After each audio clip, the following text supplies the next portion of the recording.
la parole de Dieu, Esther chapitre 1er, du verset 10 au verset 20.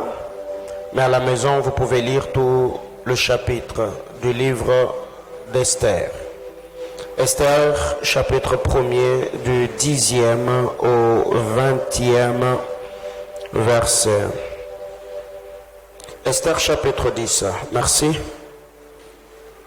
Esther chapitre 10, Esther chapitre 1er du verset 10 au verset 20. Esther chapitre 1er du 10e au 20e verset. Vous y êtes? On peut lire ensemble. 1, 2, 3, go. Le 7e jour, le corps du roi était réjoui par le vin. Il ordonna à Mehuman, Biztha, Arbona, Bigtha, Abagtha, Zétar et Sarkas, les 7 eunuques qui servaient devant le roi Assuérus, d'amener en sa présence la reine Vashti avec la couronne royale pour montrer sa beauté au peuple et aux grands, car elle était belle.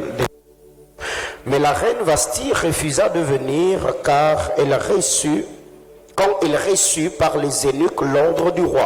Et le roi fut très irrité, il fut enflammé de colère.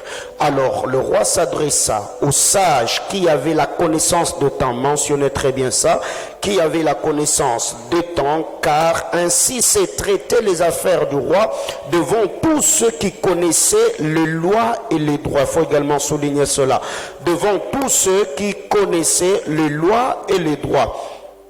Il avait auprès de lui Karshena, Shetar, Admata, Tarsis, Mérès, Marsena, Memucan, 7 princes de Perse et de Médie qui voyaient la face du roi et qui occupaient le premier rang dans le royaume. Quelle loi, dit-il, faut-il appliquer à la reine Vashti pour n'avoir pas exécuté ce que le roi Assuérus lui a ordonné par les eunuques? Mais Memucan répondit devant le roi et le prince, ce n'est pas seulement à l'écart du roi que la reine Vashti a mal agi, c'est aussi envers tout le prince et tout le peuple qui sont dans toute la province du roi Assuérus, car l'action de la reine parviendra à la connaissance de toutes les femmes et les portera à mépriser leur mari. Mis le loi de Perse et de Médès avec défense de la transgresser, une ordonnance royale d'après laquelle Vashti ne paraîtra plus devant le roi Assuérus et le roi donnera la dignité de reine à une autre qui soit meilleure qu'elle. L'édit du roi sera connu dans tout son royaume et quelque grand qu'il soit, et toutes les femmes rendront honneur à leur mari depuis le plus petit depuis le plus grand jusqu'au plus petit. Parole du Seigneur. Je nous prie de reprendre nos places. Que Dieu bénisse sa parole. Je dis à quelqu'un que Dieu bénisse sa parole. Bien-aimés dans le Seigneur, par la grâce de Dieu, ce soir, je crois que nous serons, pendant le temps que nous est imparti, dans l'académie de compréhension. Alléluia. Je crois de tout cœur ce soir, Dieu va illuminer l'esprit de quelqu'un. Le Saint-Esprit te communiquera le clé spirituel que tu dois avoir ce soir afin d'aller à un autre palier. Quelqu'un dise Amen. À titre récapitulatif, le dimanche, nous avons dit que la vie est faite de principes. Ne peut vivre une vie au standard élevé que celui qui connaît les principes, celui qui les comprend et celui qui les applique. Alléluia. Ne peut comprendre que celui qui connaît, ne peut appliquer que celui qui a compris. Donc, pour vivre une vie au standard élevé, la vie dans son ensemble est faite de principes, de lois, de règles que nous devons comprendre. Et c'est la compréhension de la connaissance d'abord de ces principes qui va nous aider à approfondir. Qu'est-ce que j'appelle la connaissance de principes? C'est le fait de s'exposer à cela. C'est le fait d'avoir la connaissance de ces choses. Et là, je parle dans la connaissance générale, pas la connaissance spécifique. Je parle de la connaissance générale, mais c'est la connaissance générale qui nous permettra de quitter de la généralité à la spécificité. Et la connaissance spécifique, c'est ce que j'appelle la compréhension. La compréhension. Alors, cependant, la connaissance générale, elle est superficielle, mais la connaissance profonde, c'est ce qui amène l'illumination. Qu'est-ce que j'appelle la connaissance générale? Quand vous allez dans Actes chapitre 8, l'unique Éthiopien avait une connaissance générale de la loi de Dieu. Il avait la loi à sa portée. Il était en train de lire le prophète Isaïe. Et quand l'évangéliste Philippe arrive, Philippe a posé la question à l'unique Éthiopien: comprends-tu ce que tu lis? Comprends-tu ce que tu lis? Le problème n'était pas d'avoir la loi avec lui. Le problème n'était pas d'avoir la prophétie d'Isaïe à sa portée, mais le problème était de comprendre la prophétie. Ça, c'est ce que j'aime. Quand Philippe arrive, il a posé la question à l'unique Éthiopien. Il n'a pas dit: est-ce que tu connais ce que tu es en train de lire? Non, il dit: est-ce que tu comprends ce que tu lis? Et j'aime l'honnêteté et la sincérité de cet homme. Il a dit à Philippe: comment comprendrais si personne ne m'explique? Autrement dit, il y a des choses pour que tu les comprennes, il faut que quelqu'un qui les a comprises puisse te communiquer cette connaissance afin que tu ailles à un autre palier. J'entends quelqu'un me dire amen. Donc la première des choses, on doit avoir la connaissance générale des choses. C'est la connaissance générale qui va nous introduire ou nous amener dans le monde de la compréhension, ce que j'appelle la connaissance spécifique. Et c'est la connaissance spécifique qui va nous doter de capacité, de pouvoir dans l'applicabilité. Donc la première des choses, il faut connaître. La deuxième des choses, il faut comprendre. Et après avoir compris, il faut appliquer. Et là, nous avons dit que la volonté fixe des objectifs, mais c'est la détermination qui les atteint. Mais si à la détermination, on n'a pas la grâce de Dieu, on aura une vie de frustration et nous n'aurons pas de résultats escomptés. Je fixe des objectifs, je suis déterminé de les atteindre, mais par-dessus tout, j'ai besoin de la grâce de Dieu pour que cette grâce me permette à vivre la manifestation glorieuse de la puissance de Dieu. Et par rapport à la compréhension du monde spirituel, le dimanche nous avons dit que la compréhension du monde spirituel procure le bonheur. La compréhension du monde spirituel donne le repos. La compréhension du monde spirituel nous fera sortir du cercle vicieux. La compréhension du monde spirituel est le détonateur de la vie surnaturelle. La compréhension du monde spirituel, ça donne l'accélération et nous permettra de vivre une vie au standard élevé. Et l'ignorance du monde spirituel produira une vie de frustration. C'est parmi les causes de destinée retardée. Car l'ignorance détruit. L'ignorance produit l'idolâtrie. L'ignorance nous privera de nos droits.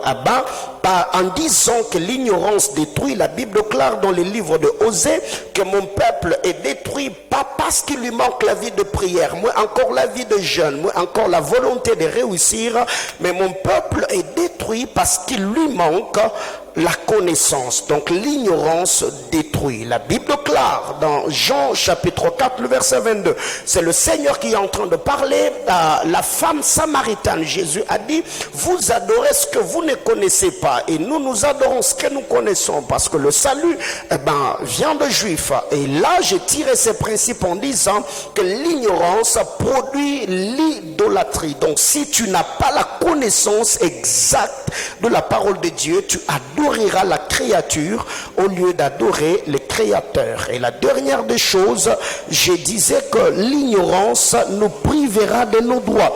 Quand vous lisez la parole de Dieu, en Israël, il y avait une loi donnée par le Seigneur au travers de notre frère Moïse. Et cette loi stipulait qu'un homme qui mourrait s'il n'a pas de garçons ou des hommes dans sa famille, des enfants mâles bien sûr, que son héritage allait être prise par le membre de sa famille. Mais j'aime l'attitude des filles de Tselophthad. La Bible déclare, les filles de Tselophthad se sont tenues devant Moïse et ils ont dit: notre père est mort au désert pour son propre péché. Ce n'est pas parce qu'on est femme qu'on ne peut pas hériter de son héritage. On ne peut pas hériter de ses biens. Et j'aime la Bible claire, et Moïse porta la chose devant Dieu, et c'est là que le Seigneur dira à Moïse que les filles de Tselophsad ont raison. Ils ont raison d'hériter de l'héritage de leur père.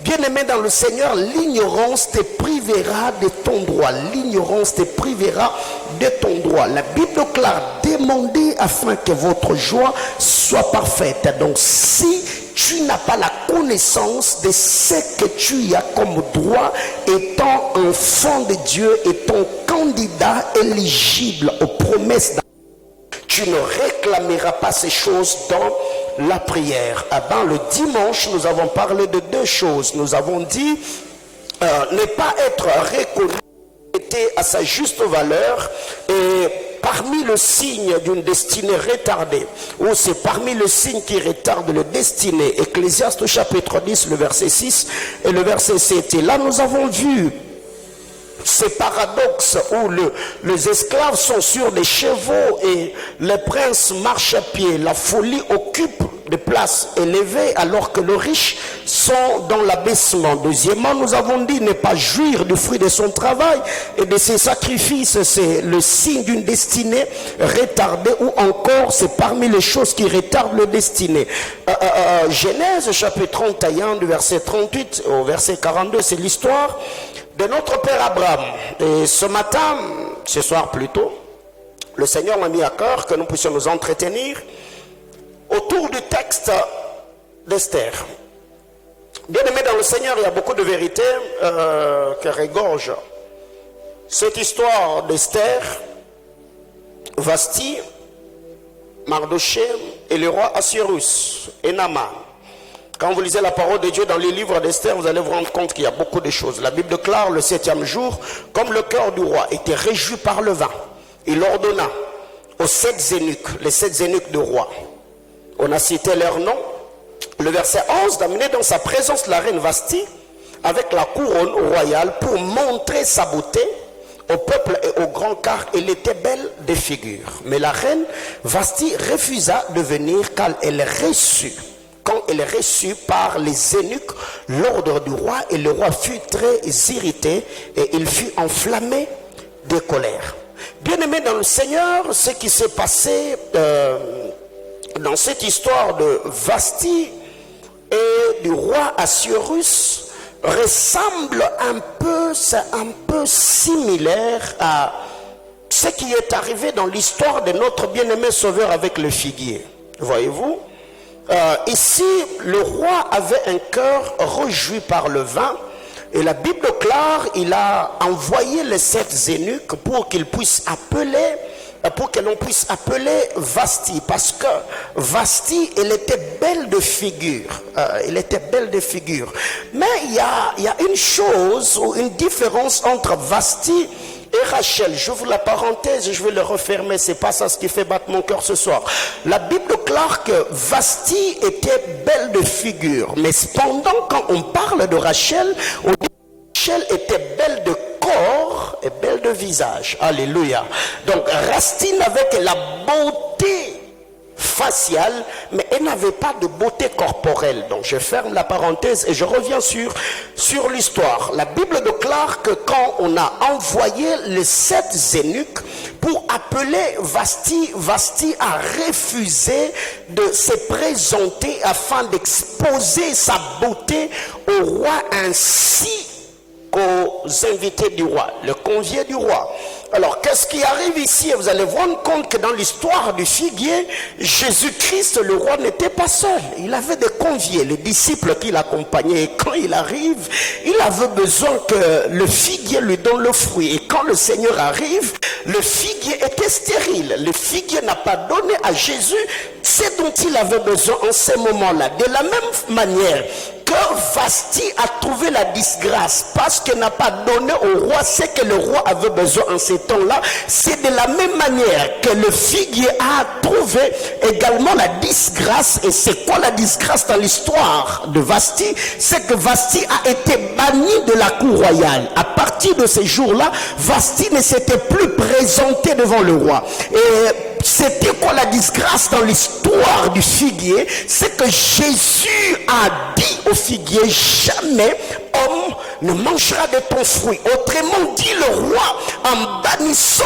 Vasti de la cour royale, il a dit à Vasti, désormais jamais homme ne verra ta beauté dans la cour royale. Pourquoi? Parce que tu ne m'as pas donné au moment que j'avais besoin de ta beauté. Que quelqu'un me dise amen. Alors ici vous allez vous rendre compte que le roi ne s'est pas présenté lui-même devant Vasti. Le roi a envoyé les eunuques. Les eunuques du roi avaient reçu le mandat. Les eunuques du roi avaient reçu l'autorité. Les eunuques du roi, quand ils parlaient au nom du roi. Donc quiconque sabotait le message que portaient les eunuques, il sabotait automatiquement le roi, voyez-vous. Donc ici, quiconque est ministre de la parole, il est l'eunuque du roi, il est le représentant du roi. Donc saboter le message d'un roi, ce n'est pas saboter le roi, mais c'est saboter celui qui l'a mandaté. Or, en lisant la parole de Dieu, la Bible déclare que l'eunuque n'est pas là pour satisfaire ce besoin, mais l'eunuque travaille avec l'unique ou un seul objectif, c'est de réjouir le cœur de celui qui l'a enrôlé. La Bible déclare que le 7 eunuques envoyés par le roi Vasti les a sabotés. Il a refusé. Et parce que Vasti a refusé, c'est que les eunuques lui ont dit de la part du roi, le roi, la Bible déclare, il fut enflammé de colère. Alors le roi s'adressa aux sages qui avaient la connaissance des temps. Bien aimé, ça m'a fait du bien. Alléluia. Ça m'a béni. Bien-aimé, quel rapport y a-t-il entre le refus du roi, le refus de Vasti et la connaissance des temps dans le palais royal? Quelqu'un comprend de quoi je parle ce soir? Vasti a refusé. Il a refusé qu'elle ne va pas se présenter pour que le convié du roi voie sa beauté. C'était normal, le roi pouvait comprendre. Mais la Bible déclare, le roi a fait appel à ceux, aux sages qui avaient la connaissance de temps. C'est que le refus de Vasti avait un message pour le roi. C'est là que je commence mon message. Que quelqu'un me dise amen. Donc le refus de Vasti incarné en elle, caché en elle un message qui devait être décodé par ceux qui avaient la connaissance de temps. Autrement dit, un homme spirituel, c'est celui qui a la capacité de comprendre le signe du temps ainsi que le saison, voyez-vous. Donc il y a des choses par moment qui t'arrivent que tu ne devais pas normalement banaliser, parce que chaque événement qui arrive est porteur de message. Ça peut porter un message de grâce, ça peut porter un message révolutionnaire, ça peut porter, être la clé qui va ouvrir une saison nouvelle dans ta vie. La Bible déclare que quand Vasti a dit non à la convocation du roi, la Bible déclare, le roi a fait appel aux sages qui avaient la connaissance de temps. C'est que le roi voulait savoir pourquoi c'est en ces temps-ci que Vasti a dit non à ma demande. Pourquoi c'est en ces temps qu'elle a manifesté le refus. Bien-aimé dans le Seigneur, tout ce qui va t'arriver ou ce qui sera en train de t'arriver ou ce qui t'est déjà arrivé, ce ne sont pas des choses que tu peux négliger, que tu peux mettre dans les oubliettes. Non, il y a des événements qui doivent nous amener dans la réflexion et dans l'approfondissement des choses. Pourquoi c'est arrivé? message que ces circonstances cachent. Qu'est-ce que je dois comprendre dans ce qui m'arrive? C'est pour cette raison que le roi, connaissant cela, il a dit non, amenez-moi d'abord ceux qui ont la connaissance de temps. Bien-aimé, écoutez, quand c'est un moment de ta vie où tu commences à voir des gens qui n'ont pas ton poids, qui n'ont pas ton âge, commencer à te manquer de respect. Non. Ne pense pas que ce gars-là ou cette fille-là est seulement impoli. Non.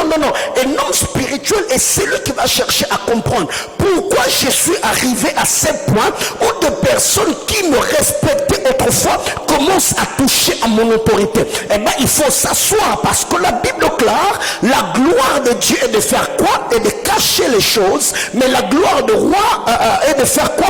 Et de sonder les choses. Donc tout ce qui t'arrivera, prends le temps de scruter, d'analyser, de réfléchir afin de comprendre le message caché dans l'événement. Que quelqu'un me dise amen.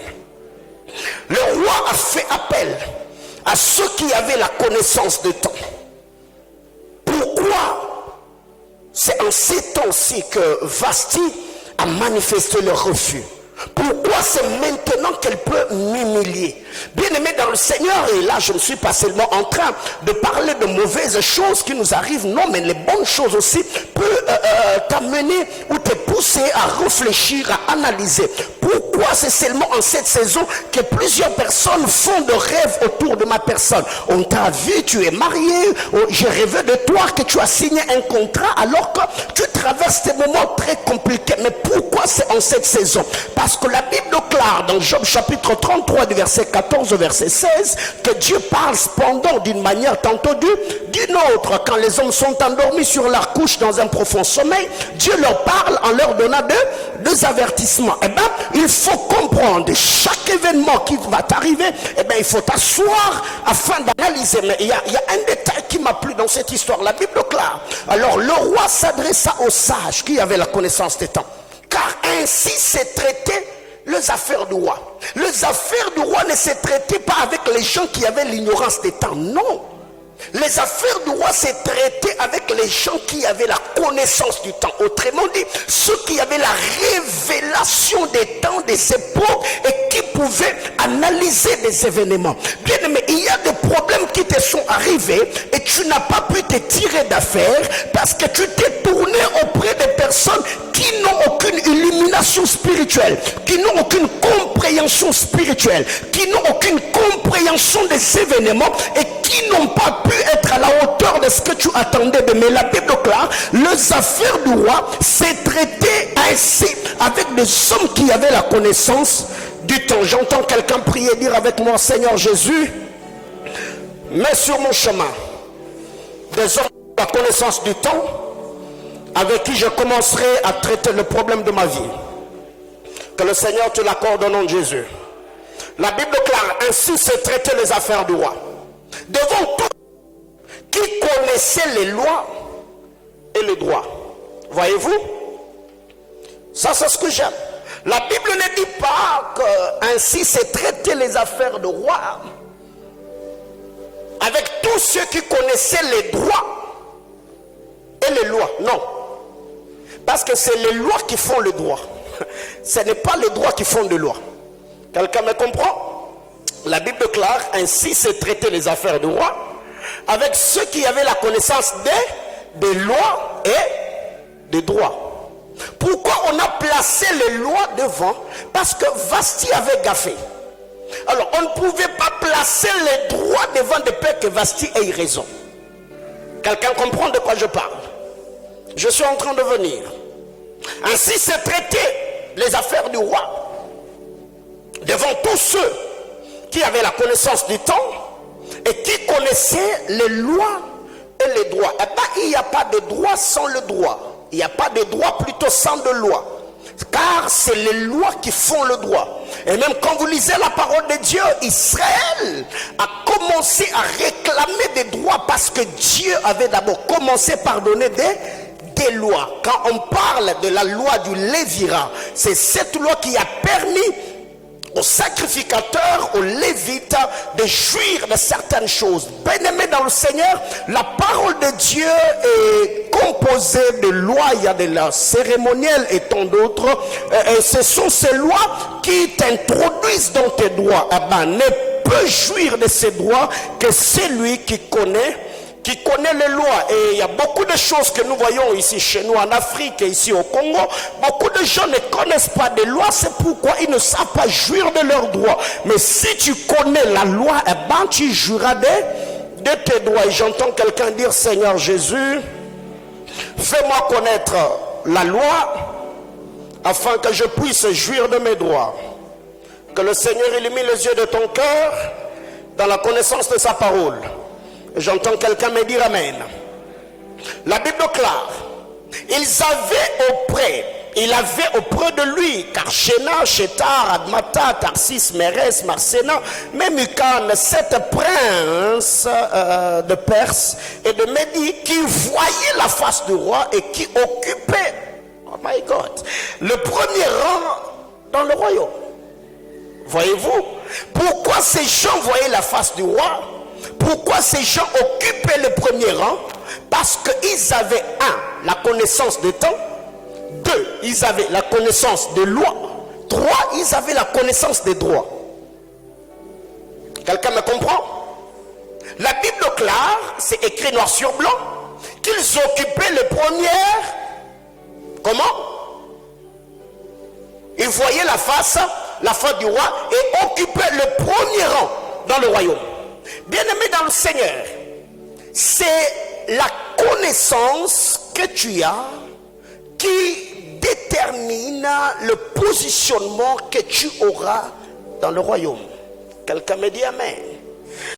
Quand vous lisez la parole de Dieu dans les livres de Pierre, la Bible déclare: car sa divine puissance nous a donné tout ce qui contribue à la vie et à la piété au moyen de la connaissance. C'est 2 Pierre chapitre 1er le verset 3. Car sa divine puissance nous a donné tout ce qui contribue à la vie et à la piété au moyen de la connaissance. La Bible déclare: ces hommes voyaient la face du roi et ils occupaient le premier rang dans le royaume parce que 1, ils avaient la connaissance du temps, 2, ils avaient la connaissance de loi et 3, ils avaient la connaissance de droit. Bien-aimés dans le Seigneur, écoutez, ces mondes en plein 21e siècle, on n'a pas besoin de généralistes.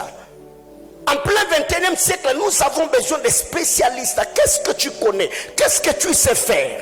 Car les hommes ne vont pas te chercher parce que tu existes, parce que tu vis. Non, mais non. Les hommes vont venir vers toi en fonction de ce que tu sais faire. Parce que les gens vont te chercher en fonction des services que tu sais rendre. Mais il y a des gens aujourd'hui qui se spécialisent que dans le racontage. Savoir des choses, avoir des choses sur les vies des gens, critiquer, calomnier, se moquer. Bien aimé, écoutez, plus tu vas accéder à une connaissance supérieure, plus la connaissance supérieure va te propulser et te donner également de sièges importants au milieu des hommes qui connaissent. Ainsi qu'il y a beaucoup de gens aujourd'hui, ils sont profonds que quand on parle de la Bible, mais si on parle foot, ils n'ont rien dans la tête. Si on parle politique, ils n'ont rien dans la tête. Si on parle géographie, ils n'ont rien dans la tête. Bien aimé, écoutez, la chrétienté n'est pas synonyme d'anesthésier le cerveau. Eh bien, tous les jours de ta vie, il faut avoir des mises à jour. Il faut chercher à comprendre. Il faut chercher à te cultiver. Il faut chercher à te développer. Et tu verras que cela tournera à ton avantage. Que quelqu'un me dise Amen. Bien aimé dans le Seigneur.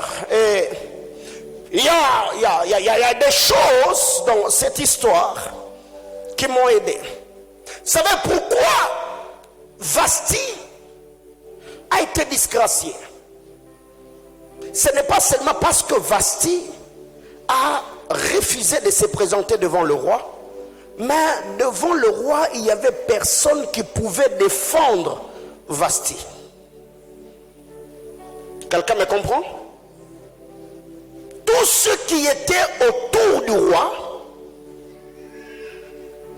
ont parlé pas défendant Vasti, mais défendant leur propre autorité masculine. Ils ont dit au roi: si Vasti rentrait dans la cour royale, la chose sera apprise de toutes les femmes. Et ces femmes-là vont commencer à mépriser leur mari. Là, ils cherchaient à défendre Vasti, ou bien ils se défendaient eux-mêmes. Ils ont parlé devant le roi, pas pour sauver l'honneur de Vasti, mais pour sauver leur propre honneur, parce qu'ils voyaient leur autorité être bafouée par leur épouse. Bien-aimés dans le Seigneur, c'est dangereux que de ne pas avoir un ange intercesseur devant le trône de Dieu qui peut plaider ta cause.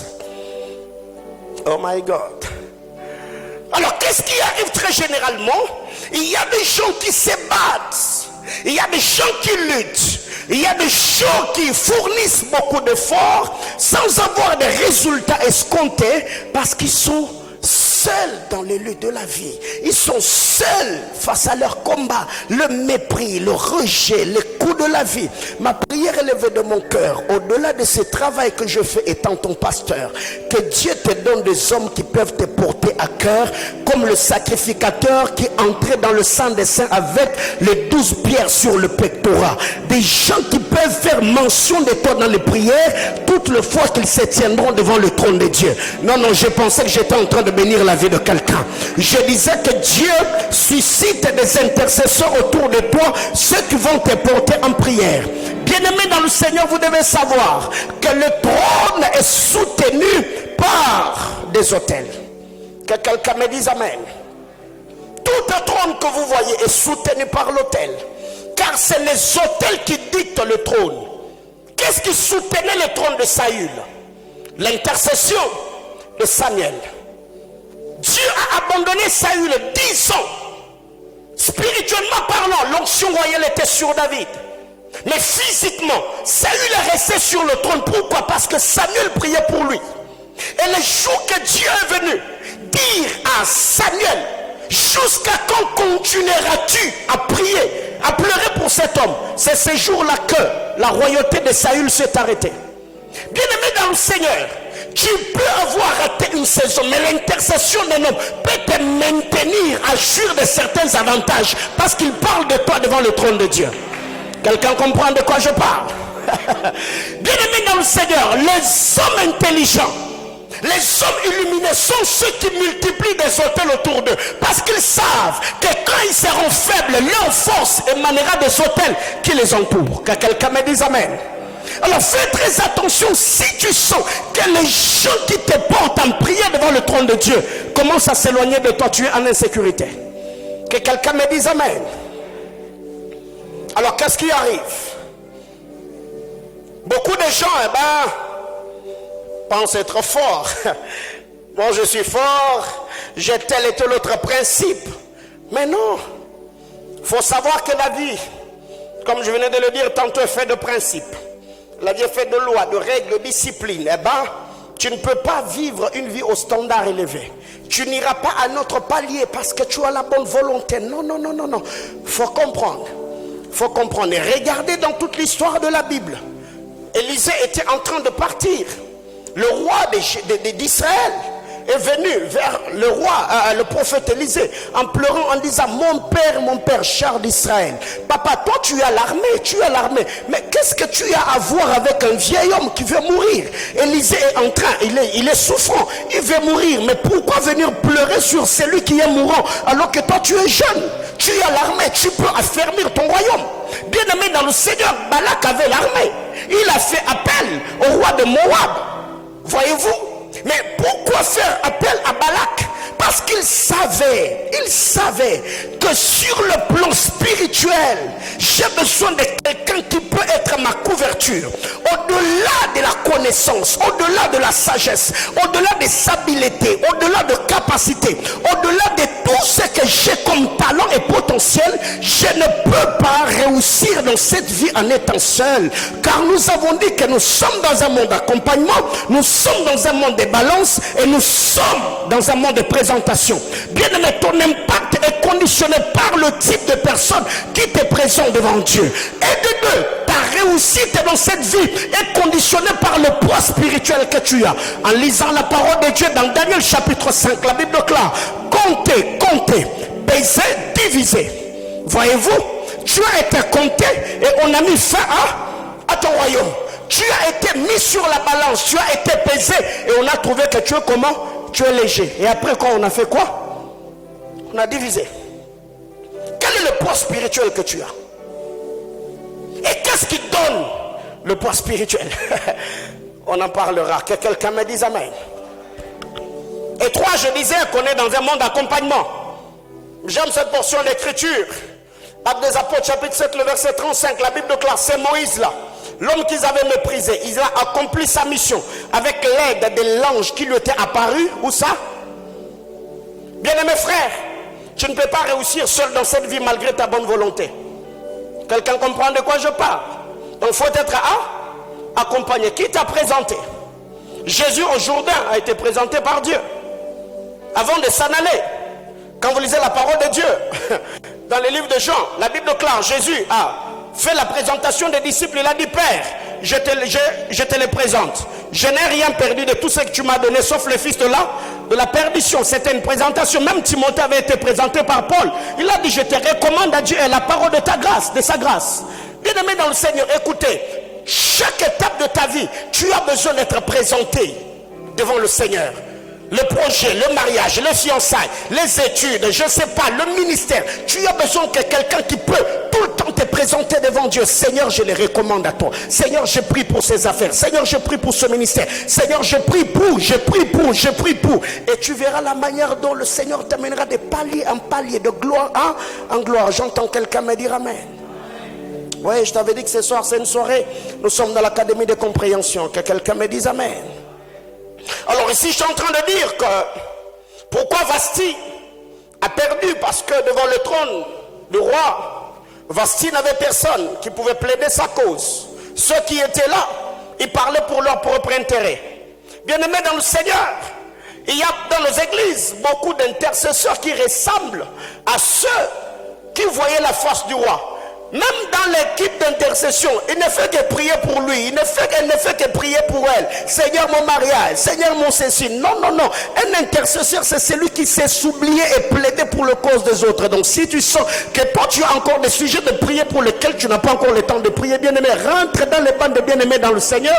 Laisse les guerriers dans l'équipe d'intercession. Des hommes qui peuvent s'oublier et se tenir devant Dieu, gémissant, priant, intercédant pour l'émergence et le bonheur des autres. Que quelqu'un me dise amen. Alléluia. Alors pour ce soir, le signe d'une destinée retardée. Il y a une vérité importante que vous devez savoir. La dépendance est parmi le signe d'une destinée retardée, ou c'est parmi les choses qui retardent le destiné. Dis à ton voisin la dépendance. C'est ta manière de le dire qui me stresse. Actes des Apôtres, chapitre 3, du verset 1er au verset 10. On nous présente l'histoire de cet homme. Il était paralytique. La Bible déclare, le matin, on les portait et on les déposait à la porte dite la Belle pour qu'ils demandent l'aumône.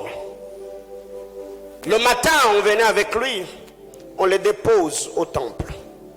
Et ceux qui l'avaient déposé, je ne sais pas ce qu'ils faisaient de la journée, ils allaient à leur occupation où ils entraient servir au temple. La Bible n'a pas donné de détails là-dessus. Et le soir, ceux qui l'avaient déposé étaient obligés de venir récupérer le gars pour le ramener à la maison. Mais il y a quelque chose qui m'a toujours révolutionné dans cette histoire. La Bible déclare, ce gars s'asseyait à une porte qu'on appelait la Belle. Mais lui n'avait pas une belle vie, voyez-vous. Il était à la porte dite la Belle, alors que sa vie ne reflétait pas ou ne ressemblait pas à la beauté de la porte. Donc il y a des gens comme ça, quand tu regardes ta beauté, ça ne ressemble pas à la vie que tu as.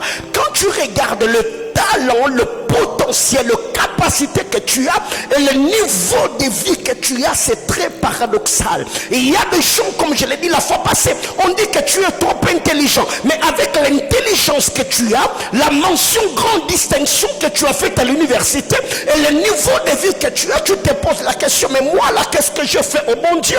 Il y a des gens comme ça. Quand on regarde ta famille et le niveau de vie que tu as, on se pose la question, tu es leur cousin ou tu es leur cousine? Pourquoi? Parce que ça semble être anormal, ça semble être paradoxal, ça semble être contradictoire. Il s'asseyait à la porte dite la belle, mais lui n'avait pas une belle vie. Bien-aimé dans le Seigneur, il y a des gens jusque-là qui vivent le retard de la vie parce que leur vie, c'est la dépendance.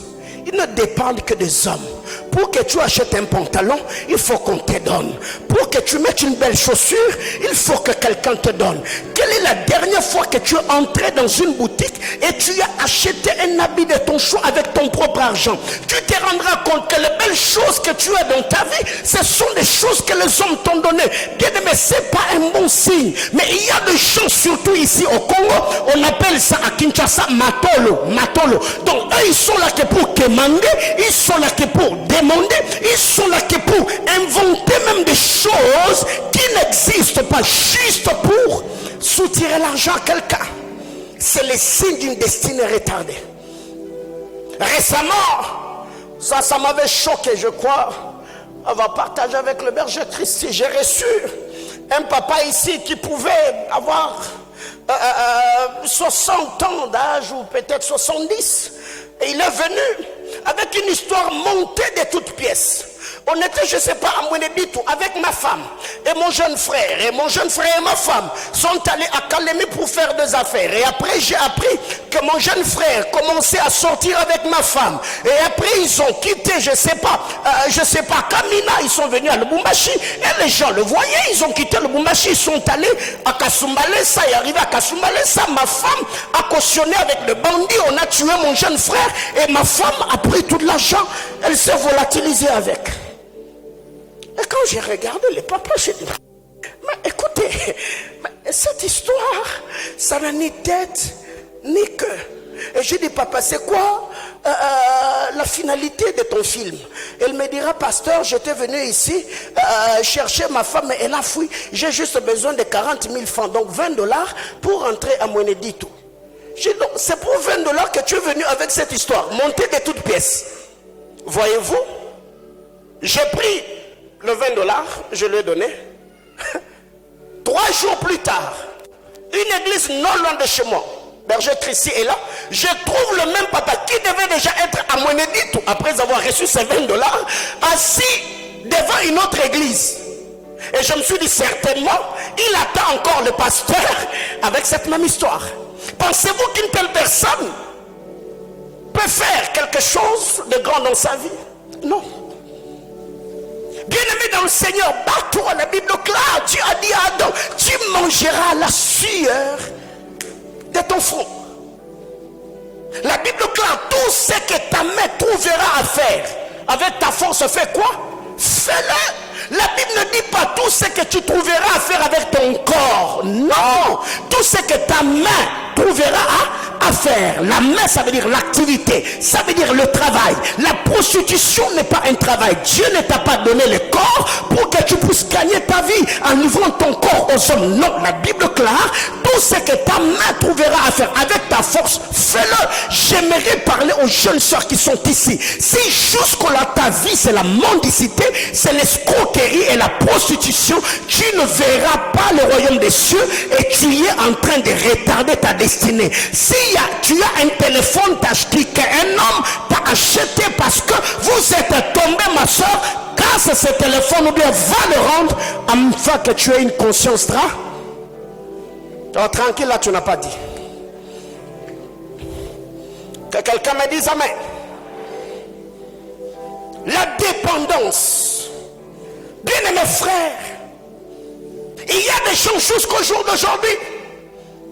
Il est marié, il a des enfants. Pour qu'il paye le loyer, il faut qu'on l'assiste. Pour payer les frais scolaires des enfants, il faut qu'on l'aide. Pour faire la layette de sa femme qui est enceinte. On doit l'aider. Bien aimé, tu seras aidé jusqu'où? Quand est-ce que tu prendras les choses en main? Et ça, c'est le signe d'une destinée retardée. Bien aimé, tu as 30 ans d'âge, tu vis chez les parents, et jusqu'au même le méga, on doit t'acheter. Frère, c'est pas l'envoûtement ça. Oh, j'entends quelqu'un dire avec moi, Seigneur Jésus, je me tiens devant ton trône et je brise le lien de la dépendance. Rends-moi capable de gagner ma vie par ta grâce. Au nom de Jésus-Christ. Amen. Que le Seigneur te fasse grâce et que tu vives cela. Que quelqu'un me dise Amen.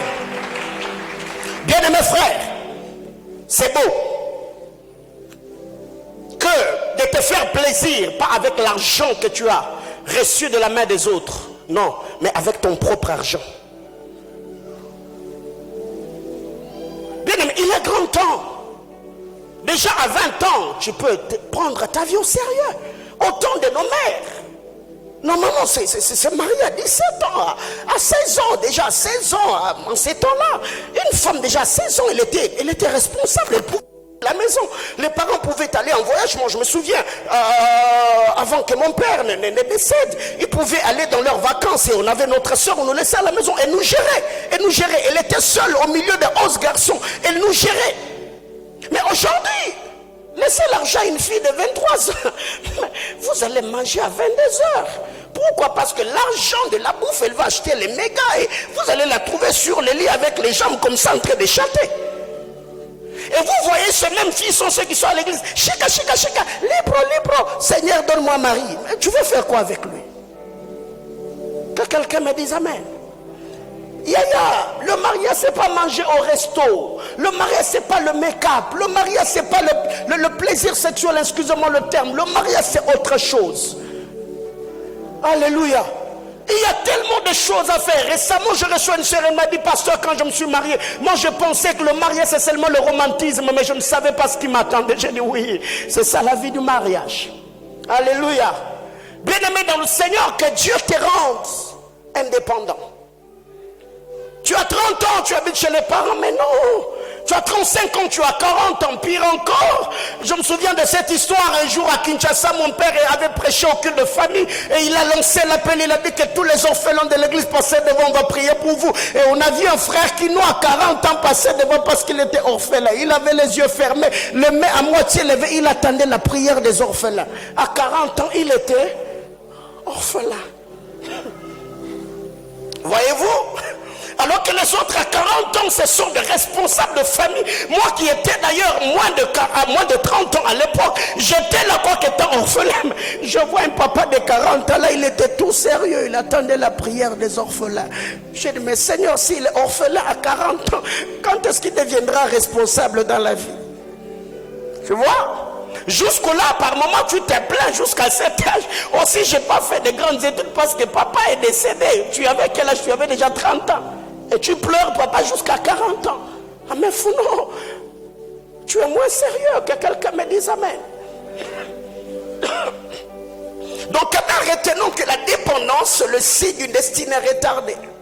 Bien aimé, cette histoire, pensez-vous que le gars qui venait le déposer le matin pour le récupérer le soir, ils n'avaient pas de commission? Mais non. C'est que le soir, l'argent que le gars, le monde qui le recevait, il partageait avec les amis. Mais eux, les déposés là, ont bénéficié de lui. C'est lui qui demandait le monde. Et quand vous lisez même la parole de Dieu dans Jean chapitre 9, du verset 1er au verset 11, il y a cette même histoire. Il y a un gars qui était à l'entrée du temple.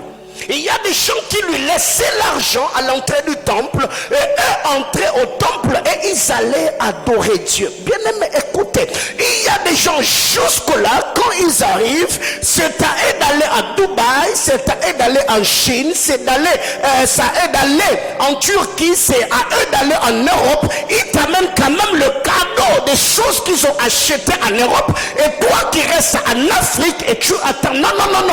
À ma qualité de prophète de Dieu, la Bible déclare, après que Jésus ait guéri cet homme, la Bible déclare lui aussi, il n'est pas resté à la porte du temple, il est aussi entré au temple, dansant, sautant J'étais en train de dire à quelqu'un, ils ne vont plus te retrouver là où ils t'ont laissé. Désormais, là où ils vont entrer, tu entreras aussi. Ce n'est pas à vous d'aller m'apporter le cadeau. Vous montez dans Air France, je monte à Air France. Vous dormez dans des hôtels 5 étoiles, je dors dans des hôtels. Oh my God, est-ce que j'étais en train de bénir quelqu'un? J'étais en train de dire à quelqu'un que la grâce de Dieu te prenne de là où les hommes t'ont cassé et te fasse entrer dans ta destinée. Tu ne dépendras pas des hommes. Dieu sera ta seule source. Dieu sera ton partenaire. Dieu sera ton soutien. Je décrète et déclare que cela s'attache à ta vie. Au nom de Jésus. L'homme donne le superflu, mais c'est Dieu qui donne le nécessaire. Dis à ton voisin, l'homme donne le superflu.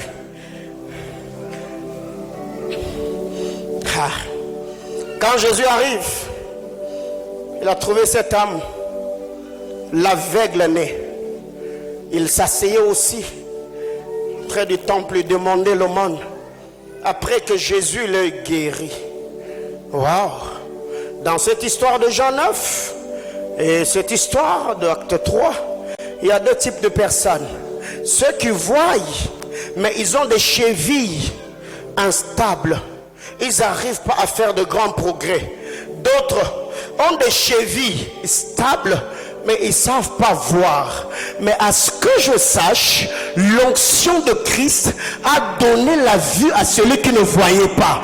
L'onction des apôtres ont affermi le pied de celui qui ne pouvait pas marcher. Alors, en ma qualité de prophète de Dieu, j'ai pris que ces deux onctions soient libérées sur ta vie en cette soirée. Que là où tu ne voyais pas clair, que le Seigneur te permette à voir. Là où tu ne pouvais pas te tenir, oh my God, que le Seigneur affermisse tes pieds et que Dieu te fasse entrer.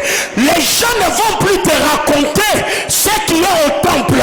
Tu entreras aussi et tu verras. Les hommes ne vont pas te déposer là et entrer pour venir. Non.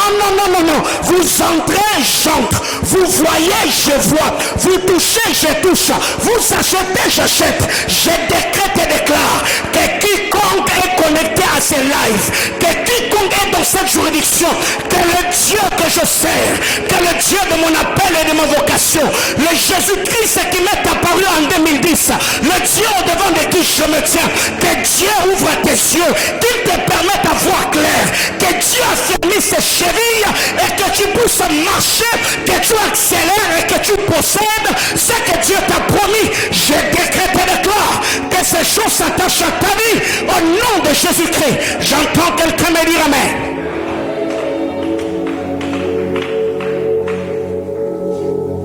Bien-aimé, l'onction d'un roi a la capacité de te faire quitter là où les hommes t'ont placé et t'introduire dans ta destinée. Oh God. Quand Pierre et Jean arrivent, ils ont trouvé cet homme avec une mauvaise vie, mais assis à la porte dite la belle. La Bible déclare, ils les regardèrent et lui dirent, nous n'avons ni or, ni argent, mais ce que nous avons, nous te les donnons au nom de Jésus. Autrement dit, monsieur, dans cet état, ce n'est pas l'or et l'argent dont tu as besoin. Tu as besoin de recevoir plus que l'or. Parce que tes chevilles qui ne sont pas fermes poussent les hommes à te donner de l'aumône. Mais si tes chevilles s'affermissaient, les chevilles peuvent t'aider toi-même d'avoir l'or et l'argent. Oh my God. Du haut de cet hôtel, je parle aux chevilles financières de quelqu'un. Je parle aux chevilles de la vie de prière de quelqu'un. Je parle aux chevilles de l'onction de quelqu'un. Je parle aux chevilles de relations amoureuses de quelqu'un. Je parle aux chevilles de projets de quelqu'un. Là où tes chevilles sont fermes, je prie que tes chevilles entendent la parole prophétique et s'affermissent. Des affaires qui sont faibles, que Dieu donne l'accélération.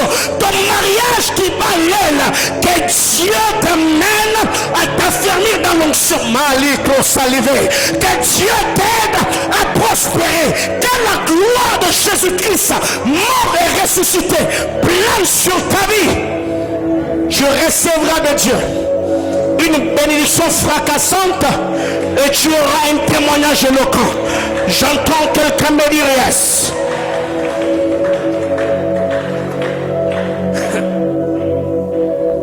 Vous savez, il y a ceux qui ont les chevilles qui ne sont pas fermes.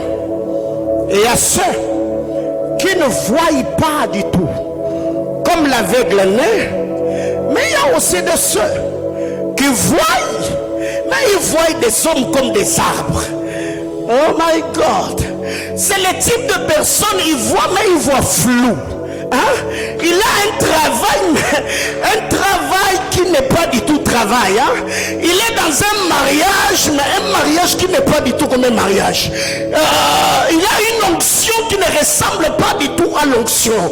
Il a un fiancé qui ne ressemble pas du... Oh my God. Mais ce que j'aime, bien aimé, écoutez, c'est lui qui t'a touché une fois. Il peut encore te toucher. Est-ce que je parle à quelqu'un? Oh oui, la Bible déclare que ceux-là, ils rebâtiront sur les anciennes ruines. Si c'est sa grâce qui t'a permis de voir des hommes comme des arbres, cette même grâce peut te toucher à nouveau afin que tu voies comme tu dois voir. J'étais en train de dire à quelqu'un, toi qui vois les affaires qui ne ressemblent pas aux affaires, toi qui vois un mariage qui ne ressemble pas au mariage, j'ai pris que la grâce de Dieu sur tes yeux soit comme de la collyre, que Dieu te permette à voir clairement dans tes affaires, dans tes fiançailles, dans ton ministère, dans tes prières, dans tes études. J'élève ma main de cet hôtel, je demande que Dieu te touche à nouveau. Il t'a touché pour la première fois, il a donné un fiancé, qu'il touche encore et que ça aboutisse au mariage. Il t'a touché une fois, tu as reçu l'onction, qu'il te touche encore afin que tu émerges. Il t'a touché une fois en te donnant un mariage, qu'il tout te touche encore et te donne la maternité. Je demande à Dieu qu'il te donne le complément et qu'il ajoute ce qui te manque. À ma qualité d'homme de Dieu, je demande au Dieu de la Bible, le Dieu qui a béni Isaac. La Bible déclare, Isaac s'est mort cette année-là. Il recueillit les centuples, car l'Éternel les bénit. Le centuple d'Isaac n'est pas conditionné par la qualité de la terre. Le centuple d'Isaac est le produit de la bénédiction de Dieu. Je me lève du haut de cet hôtel. Je prie que la bénédiction et la grâce de Dieu sur ta vie te donne le centuple. En ce moment où les gens pleurent crise, je demande que la grâce de Dieu devienne pour toi un fertilisant. J'étais en train de dire que la grâce de Dieu soit pour toi un ingrédient chimique qui va fertiliser ta terre. Oh my God. Je disais à Dieu qu'il se souvienne de toi. J'étais en train de dire à quelqu'un, en cette saison, Zambalola, Abetisomoulolo, je disais à quelqu'un, Mungu Abetisobikelekele, que la faveur de Dieu t'amène dans le cri de joie et de célébration.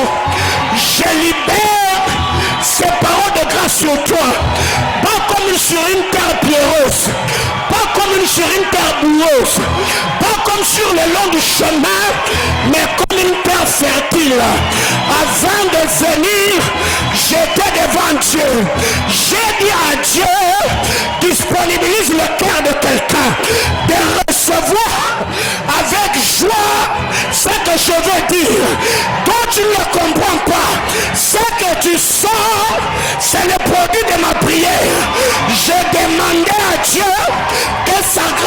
ta faveur puisse te propulser, puisse te capaciter, puisse te lever, puisse te stabiliser au nom de...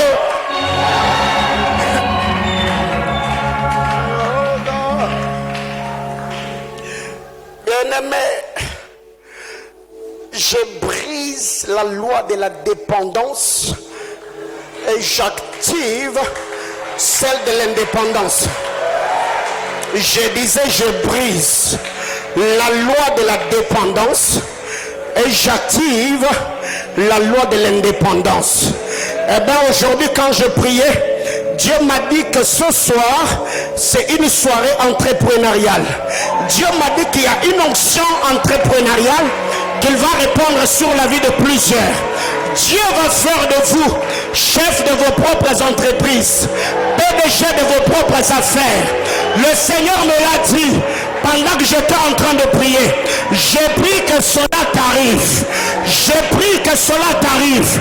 Toi, tu travailleras pour l'argent et les hommes vont travailler pour toi. Je disais, tu travailleras pour l'argent et les hommes vont travailler pour toi. Cela s'attache à ta vie au nom de Jésus-Christ. Prends place. Deuxième chose pour ce soir, je vais m'arrêter là, on va prier le Seigneur. Genèse chapitre 4. Genèse 4. Genèse chapitre 4.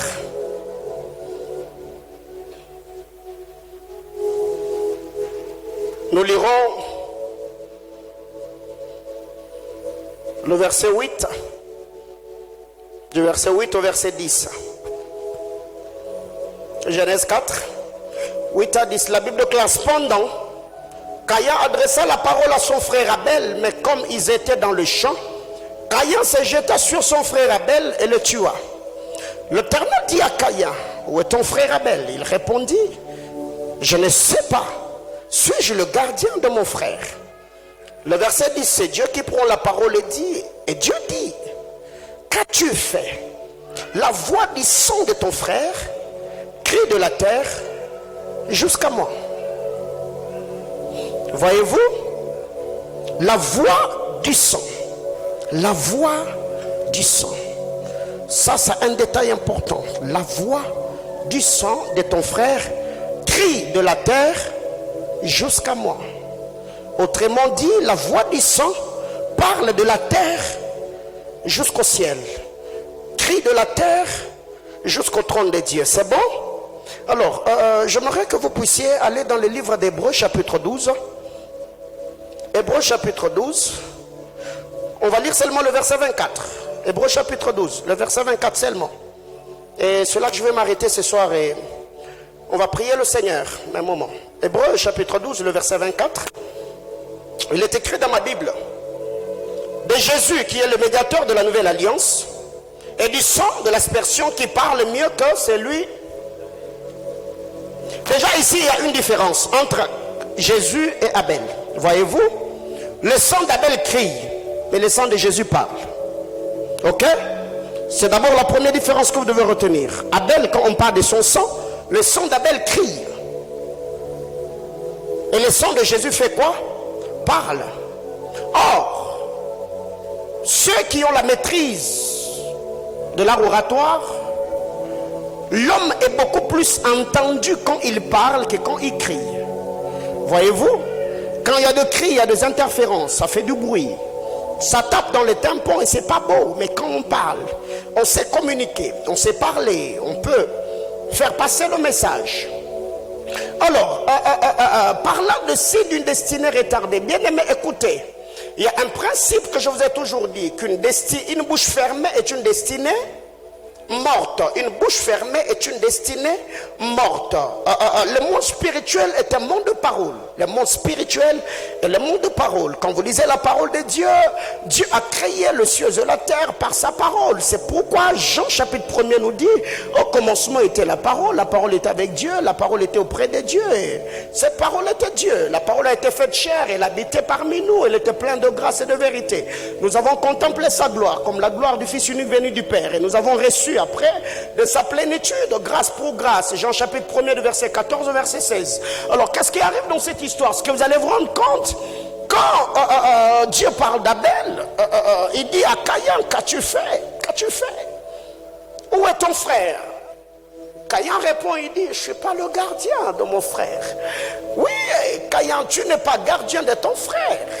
Dans d'autres versions, on dit, je ne suis pas sentinelle de mon frère. Je ne suis pas gardien de mon frère. Tu n'es pas gardien parce que tu viens de tuer le gardien. Abel était berger, gardien des troupeaux, et Caïn était laboureur, voyez-vous. Bien aimé dans le Seigneur, qu'est-ce qui arrive dans cette histoire? La Bible déclare, quand Dieu parle à Caïn, il lui dit, mais j'entends le son de ton frère qui crie de la terre jusqu'à moi. Alors, ensemble avec moi, la question que je me suis posée, est-ce qu'Abel était infirme? Non. Est-ce qu'Abel était manchot? Non. Est-ce qu'Abel était-il aveugle? Non. Mais comment est-ce que ton frère peut se jeter sur toi? Il prend tout ton temps, frère Abel, jusqu'à te tuer et tu ne dis rien. C'est après que Abel soit tué par Caïn que le sang d'Abel a commencé à parler. Oh non. Ça m'a choqué. J'ai dit, Abel, un homme normal, même quand il est en train de souffrir, Abel, tu n'es pas Jésus. C'est Jésus, c'est sur lui qu'Ésaïe a dit, il a été mené comme une brebis à la boucherie, il n'a dit mot. Cette prophétie-là était sur Jésus, mais c'est pas sur moi. Bien aimé dans le Seigneur, même un homme, quand il reçoit un coup, quand un homme est blessé, il lance même un cri, même aïe. Mais Abel, comment expliquer que Caïn peut prendre ta destinée en main, il te tue jusqu'à mourir? Et Abel ne dit mot. C'est après qu'Abel soit mort que le sang d'Abel a fait ce que le Abel vivant n'a pas pu faire. Bien-aimé dans le Seigneur, n'attends pas à en avoir 30, n'attends pas à en avoir 40, n'attends pas à en avoir 50 afin de te réveiller et commencer à chercher Dieu. Qu'est-ce que je donne ici comme principe? Vous allez vous rendre compte que dans Genèse, jusqu'à ce que Abel a rendu l'âme, Abel n'a rien dit. La question que je me suis posée, Abel, tu ne t'es pas muet non plus. Pourquoi tu ne t'es pas défendu? Pourquoi tu ne t'es pas battu? Comment est-ce que tu peux te laisser entre les mains de Caïn jusqu'à te tuer? Autrement dit, le sang d'un Abel mort était plus conscient d'un Abel vivant. Le sang d'un Abel mort avait plus de révolution que le sang d'un Abel vivant. Abel a commencé à parler quand il est mort. Mais je crois, Abel pouvait se défendre.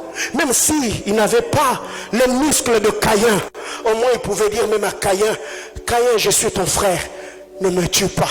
Nous sommes qu'à deux dans le sang d'Ève. Caïn, je suis ton frère. Abel a fermé sa bouche jusqu'à ce qu'on l'a tué. C'est après sa mort que le sang d'Abel a commencé à parler. Bien-aimé dans le Seigneur, c'est tenir devant Dieu, te révolutionner pour changer ta destinée. Tu attendras quand tu auras quel âge? Quand tel type de réalité t'arrivera pour que tu comprennes que la vie est spirituelle? Tu attendras à voir vivre quel événement pour comprendre que la vie ne va pas souffrir à toi comme sur un plateau. Tu attendras jusqu'à quand? La Bible déclare dans le livre d'Hébreux que le sang de Christ parle mieux que le sang d'Abel. Mais quand on tuait Abel, la bouche d'Abel servait à quoi? Quand Abel était en train d'agoniser dans le champ, pourquoi il est resté muet? Pourquoi Abel n'a pas parlé? La tolérance est le signe d'une destinée retardée. frère, si dans ta vie tu tolères l'intolérable, dis-toi que ta vie ne ressemblera à rien. La vie appartient aux révolutionnaires, aux hommes qui savent s'élever et dire non à ce qui leur arrive. Bien-aimés frères, si tu es comme Ben-Oni et que tu n'as pas de père, tu vivras le dernier volonté de Rachel. Quand vous lisez la parole de Dieu dans Genèse 35, Rachel, avant de rendre l'âme, Rachel regarde l'enfant qu'elle venait de mettre au monde. Elle dit, cet enfant s'appellera Ben-Oni, c'est le fils de ma douleur. Heureusement pour Ben-Oni que Jacob était vivant. Quand Jacob arrive, il regarde l'enfant et dit, non, non, non, j'enlève la volonté de ta mère. Toi, tu ne seras pas appelé Ben-Oni. Toi, on t'appellera Benjamin, qui veut dire le fils de ma droite. Bien-aimé dans le Seigneur, alors si Jacob n'était pas un homme spirituel, quel allait être le sort de Benjamin? Jacob a changé la situation de Benjamin et lui a donné la place de choix. Bien-aimés frères, vous devez savoir, une bougie ne se tient debout qu'avec sa propre sève. C'est après qu'une bougie soit consumée, la sève ou le lave qu'elle fait couler, c'est ce qui le fait tenir debout. Bien-aimés frères, des hommes comme nous, ils ne peuvent subsister qu'avec la loi de la prière. La Bible déclare, ceux-ci ont leur char, d'autres ont leurs chevaux. Nous sommes comme des bougies. Nous n'avons pas besoin de gens pour nous tenir debout. Quand les autres s'appuient sur leurs chars et leurs chevaux, nous n'avons que l'Éternel comme appui. Bien-aimés frères, si tu as tes parents, gare à toi. Je suis orphelin depuis 99. Bien-aimés frères, si tu as des gens qui sont des députés dans ma famille, dans ta famille, moi je n'en ai pas. Si tu as quelqu'un qui a déjà mis de l'épargne de côté pour toi, moi c'est Dieu mon épargne, c'est Jésus mon épargne, c'est le sang mon épargne, c'est l'onction mon épargne, c'est la grâce mon épargne. Alors, nous n'avons pas les mêmes réalités. Bien-aimés frères, Abel a accepté que Caïn le tue. C'est après la mort qu'Abel a commencé à parler. Bien-aimés, il y a des gens qui sont devenus conscients, qui doivent chercher Dieu quand ils ont perdu les choses importantes de leur vie. Bien-aimés frères, Dieu te fera grâce, mais le temps a déjà passé. L'âge, c'est déjà passé. Il y a certaines choses que tu auras dans ta vie, mais tu ne jouiras pas de ces choses comme si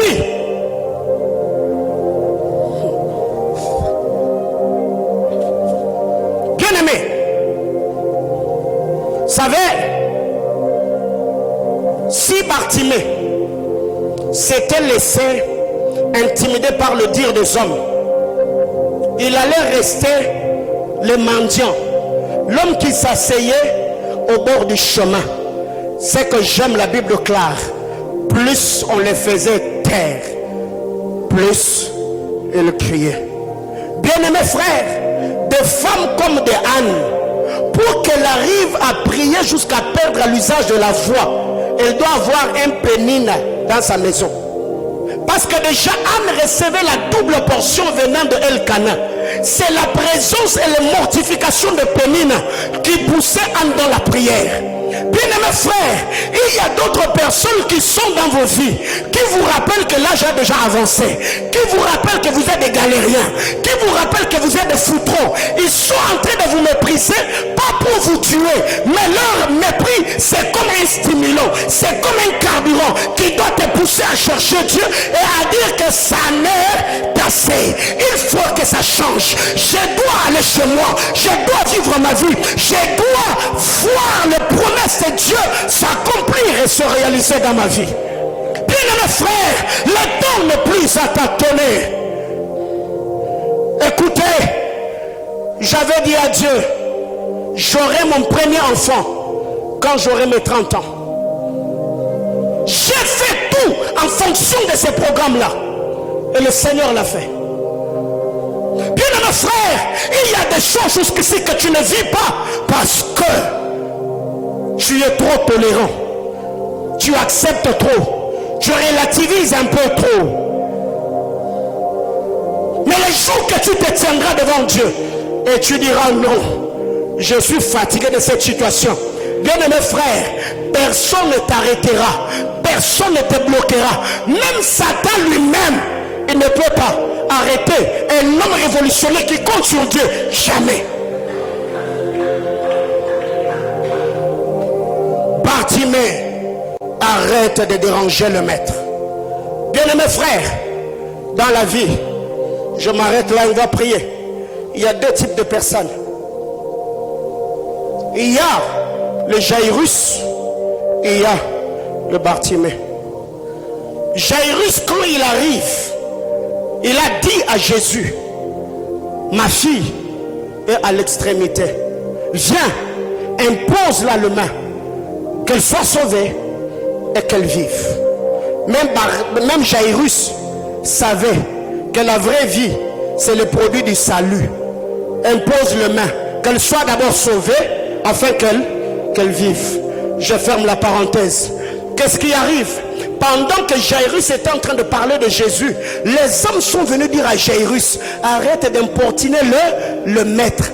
Ta fille est comment? Elle est décédée. Heureusement pour Jairus que Jésus avait déjà entendu. Jésus a intervenu parce que le requin de Jairus était déjà tombé dans ses oreilles. Mais des hommes comme des Bartimée, déjà plus tu cries, plus la foule empêche tes prières. Oh non. Oh non. Bien aimé, écoutez. Il y a des gens dans la vie qui n'ont que Dieu comme source de revenus. Il y a des gens dans la vie, si tu ne connais pas l'agressivité de mes combats, ne te moque pas de l'intensité de mes prières. Si tu ne sais pas comprendre l'agressivité de mes combats, ne te moque pas de l'intensité de mes prières. Il y a par moments, vous relativisez, vous relâchez dans les prières parce que tu viens prier comme ton voisin. Lui, peut-être après ses cultes, il sait qu'il a un logement, il a une garde-robe garnie, il a à manger, il a peut-être quelqu'un qui va lui envoyer des cœurs ce soir.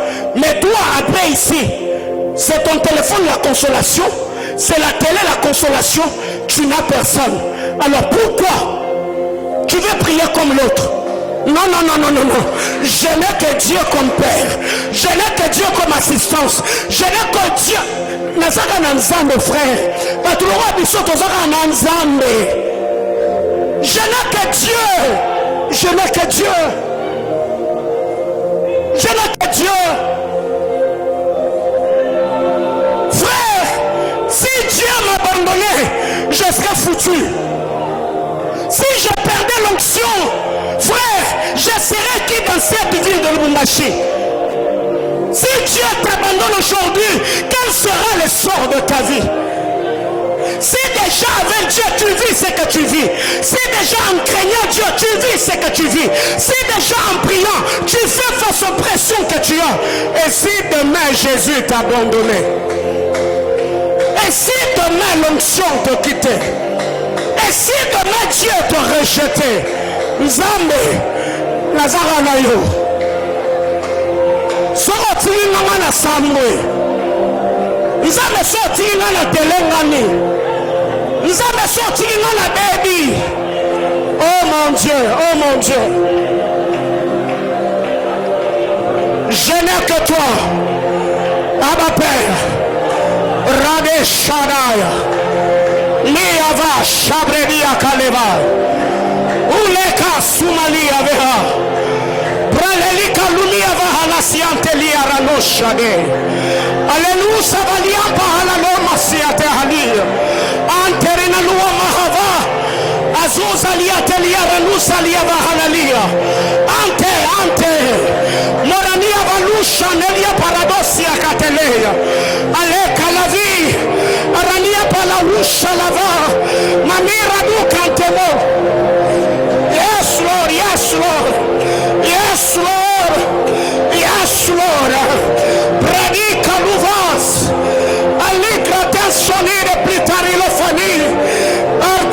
Shaniveri clasolide play. Plateralide clasolivari clasolai. Pater de la chevanie. Ayoter de la fanicle. Miracle tout de l'orila solide cloud. Racla solide pliter de la chimonie. Arefalomi de cléter de l'âche. Mirable tout de l'orila chemin. Émetteur de micrable de fer. Riplace connu de la tabi. Aliva, aliva.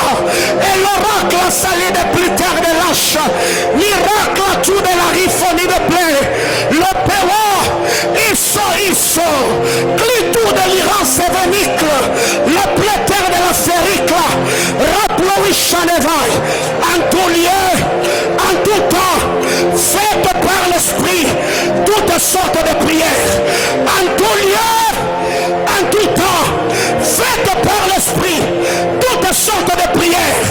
Bratenova, Ilokeli Gradesh, à l'éther de la Sovelique, Miraploisanove, l'éther de la Chémie, à l'Outevani, Brale Kaleva, Asso, l'Otepi Salonive qui a terranos, à l'éther, Zacrete Solivani, plus terre de la Sheba, à l'Imira Clovenicle, la terre de la Pony de vie, Rowic la Sony de plateau de la Chémie, l'Offeracle, à Rémi à la vache, la sort de la Sénie de Claire, le pépère de la famille, le miracle la Sony de plus terre de l'âge. Yes, Lord. Comme Jaébet, je n'ai ni père, je n'ai ni mère, je peux changer ma destinée. Comme Jaébet, je n'ai ni père, je n'ai ni mère, je peux changer ma vie par la loi de la prière, par les supplications, par les actions de grâce. Yes.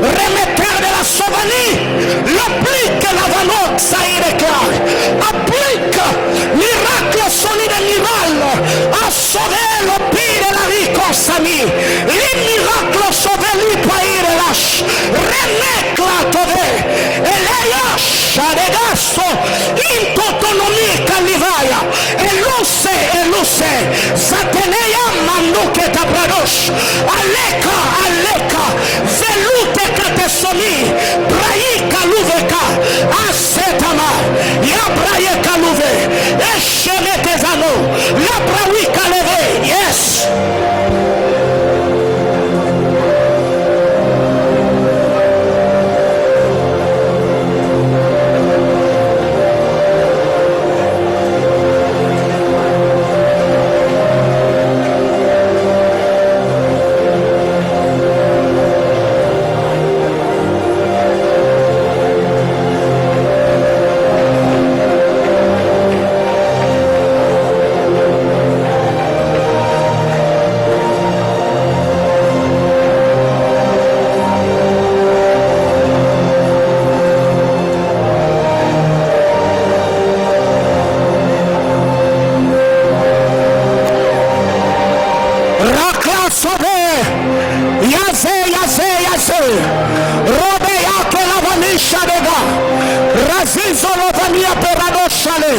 L'intu della quinta namaha, brakelevaya,